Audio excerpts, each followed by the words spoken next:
ezali mukolo oyo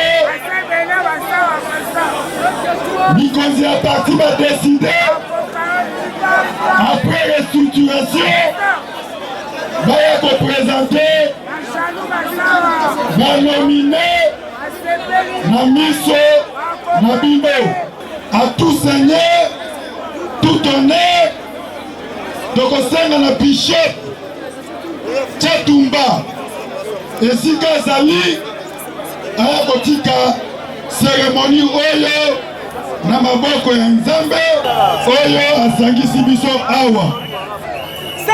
Boyebi pourquoi toye awa toye na stade oyo po yango nde ezali stade ya Yambo ya Kinshasa. Alors depuis pe tosala parti na biso oyo ezali mbala ya Yambo na basekretare généraux nyonso baleka toya na espace ya boye toya na esika ya stade tala signification nango yango wana. Pendant 2 minutes et équipe na ye et accompagné ye na loyembo moko ya Nzambe. Après tokoleka na hymne national. Après hymne national tozali lisusu na tante tozali na ville province ya Kinshasa. Mukonzi na biso ya ville province ya Kinshasa azali honorable Bertin akozwa maloba pona moya bienvenue. Après tokopesa mbala moko général 5 étoiles Billy Kambale. Nazali koloba de la part de Dieu na lebi na bino boye Daniel Nzambe tata na biso na likolo, Nzambe ya Congo, Nzambe ya Israël, Nzambe ya Vital Kamerhe Lwakani Minyiking. Nakoloba na yo Vital Kamerhe oza lokola Daniel na kati ya libulo bankosi. Me Bible lobi Nzambe akanga bakosi munoko bakokaki kolia Daniel te. Nzambe tikate epako ya Daniel et la Kamerhe, puisque à chaque génération Dieu suscite des Daniel dans notre époque, dans notre génération, dans notre pays. Dieu a suscité un homme. Il a oué cet homme. Il a envoyé dans les fosses aux lions. Mais maintenant, même les lions n'ont pas pu manger, bouffer, déchiqueter Daniel. Père, même dans les fosses aux lions, là où se trouve Vital Kamerhe, je parle à l'esprit de Kamerhe. Kamerhe, je m'adresse à vous. Kamerhe, je parle à vous. Vous devriez savoir, l'onction de Daniel te saisit là, te garde, te protège, te sécurise, te même mise à part. Personne ne te touchera. Kamerhe, personne ne te touchera. Kamerhe, personne ne te bouffera. Kamerhe, personne ne t'assassinera. Kamerhe, personne ne t'empoisonnera. Kamerhe, rien ne se te verra. Rien ne se te verra. Rien ne se te touchera. Kamerhe, le Congo tout entier te verra. Le Congo tout entier t'embrassera. Kamerhe, dans ce pays, tu écriras une histoire. Une histoire. Je parle à toi, Kamerhe. Tu es comme une semence. Kamerhe, tu es comme une semence. Kamerhe, tu es comme une semence. Tu vas ressusciter. Tu t'élèveras. Tu t'élèveras. Personne ne t'arrêtera. Personne ne te stoppera. Personne ne t'empoisonnera.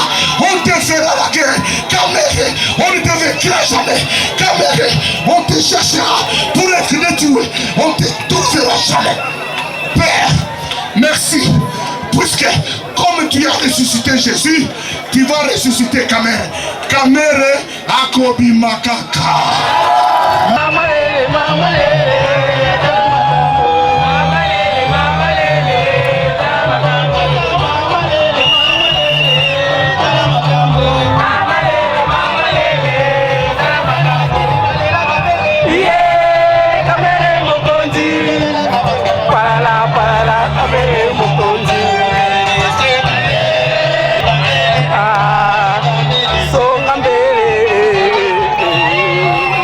So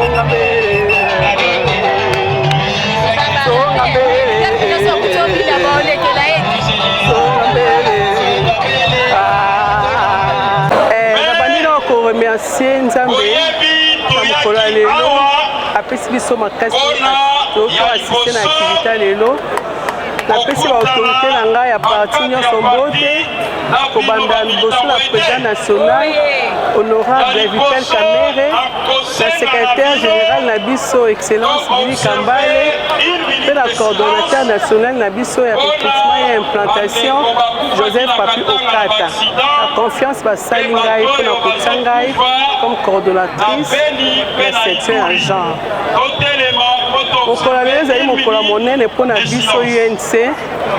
Mokolo ya monene mpo ezalaki présentation meeting ya présentation ya banomine nyonso oyo président national atiaki bango me tokei meme na odela ya présentation wana toye mpe kolakisa en face du monde ke UNC ezoexiste que UNC ezali et que nous devons continuer à travailler malgré l'incarcération injuste du président national Vital Kamerhe.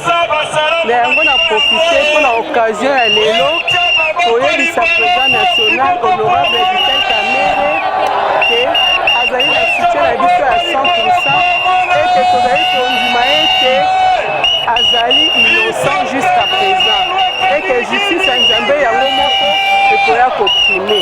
La profité sur l'occasion oyo ya lelo kopesa secrétaire général na biso bafélicitation ebele na mosala makasi azali kosala sur le terrain yango tomoni yango lelo ndenge stade esali plein eyelakisaka misala ezali kosalama malamu napesi ye bafélicitation ebele yango napesi merci na bato nyonso oyo baye lelo kolanda biso kosoutenir biso merci beaucoup.